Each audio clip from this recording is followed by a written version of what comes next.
Hey, it's Team Junkyard Dog, and today we're going to be talking about the Repeat Robotics Brushed Planetary Mark II. And what makes it a Mark II is the brand new 4mm shafts. How cool is that?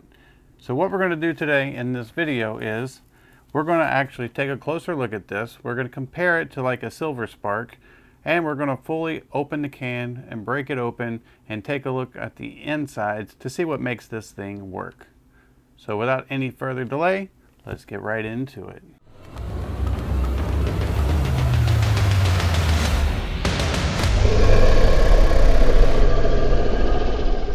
All right, so here's your up close look. You can see it's got a black can with the Repeat logo.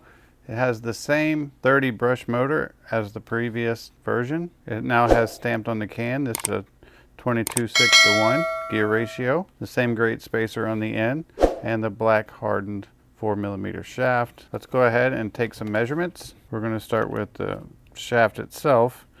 And I'm going to go from the face of the can all the way to the end of the shaft. And you're looking at roughly, basically like 24.5mm. The actual can diameter is 16 on the nose, and that's for the gear case. The actual motor is a 15.2 on the rounded side and is 11.74 on the flat side. The overall length is roughly 60.3mm. And the shaft, of course, it is a D shaft, and you can see it measures at 3.92, so 3.94, so 4mm. The Cobalt Edition calipers probably leave a little bit to be desired. I can say as far as construction goes, it looks very well made. These are the toughest gearboxes that you can get for the ant weight category, in my opinion. Extremely sturdy, and they can take much better hits than the Fingertechs and similar gearboxes, because these are true planetaries. So what we're going to do now is we're going to go ahead and crack this open. The way to open the case is you have 4 screws all the way around, and you just take those 4 screws out.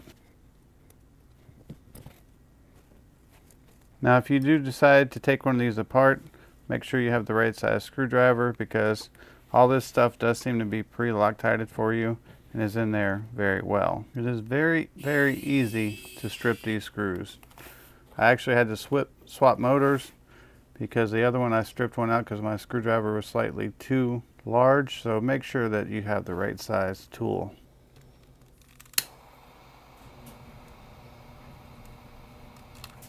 But if you wonder why I'm putting a super hot lighter to these screws, you don't want to do it for too long, but it will heat up this little screw, and if there's Loctite on those threads, then it helps that Loctite to break down.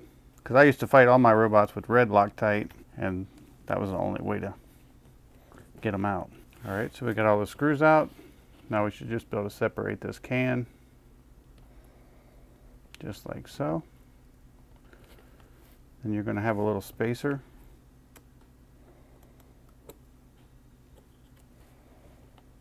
And then this is just your mounting plate and your gear. Okay, so this is what, once you have it open, this is what you can expect to see on the inside.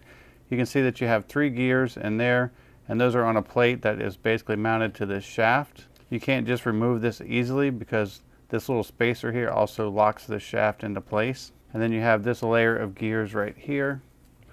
And you can see that you have 3 more gears. If you flip this over, it's a single gear. And that single gear goes into these 3 gears. So when you're reassembling this, you will put it together with the 3 gears facing up. But now you can see they're all 3 in there. And the reason why they are called planetary is because they orbit around the center gear. How cool is that? Now what we have to do is, now we have our gears back reinstalled, you're going to make sure that you take this little spacer, stick it back on, just like so, and then slide our can back over. And you might have to twist this slightly until it all settles into place. And then you reinstall your screws. Now you will want to Loctite these. And I want to make a quick note about grease on the inside.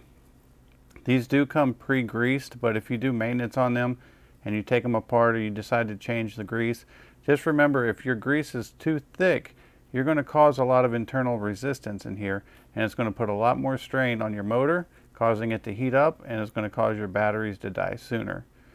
So just get you a nice dielectric grease to keep these parts lubed up. So now to reinstall these tiny little screws, because in a second I'm going to pull apart a FingerTech motor, and I'm just going to show you what the gears look like in the FingerTech compared to what we just looked at. And you're going to see why these motors last so much longer. And there you go. And then you just want to give it a little twist like that, just to make sure you got everything in there correctly. And that's how you break down and reassemble the new Repeat Robotics 16mm brushed Planetary Mark II. Now just do remember that if you order this motor, most ant weights have been running the 3mm shafts, so you will have to order the 4mm hubs for your wheels. Alright, so here's the FingerTech Silver Spark. This is what I used to run, the 22-to-1s. I found it had good speed with good torque, but one good hit on the axle and you were done for. You'd bend the shaft, destroy the gears on the inside. They weren't very durable. It wasn't uncommon for me to come out of a fight with no drive and have to drop another 40 bucks for 2 more of these. And I'm going to show you why. But to take apart your FingerTech gearbox, you just take these 2 screws out of the face. That releases it from the motor. And you can see already how tiny this gear is and how tiny those teeth are. And that's just a precursor as to what goes wrong with these. So we're going to go ahead and pull these out all the way. Okay, so I guess I'm a total failure at life. For some reason, these caps are now pressed in, and you just can't expose that gear like you used to be able to. I'm pretty sure I used to take these apart. So what I'm going to use instead of the FingerTech, this is a non-brand off of Amazon, and it's the same internals basically. I'm sure FingerTechs are a little bit better than this, but it's going to give you a reference or an idea of exactly what you're going to see in here in the same size of gear. Now this one was damaged in a battle, but let's go ahead and separate this.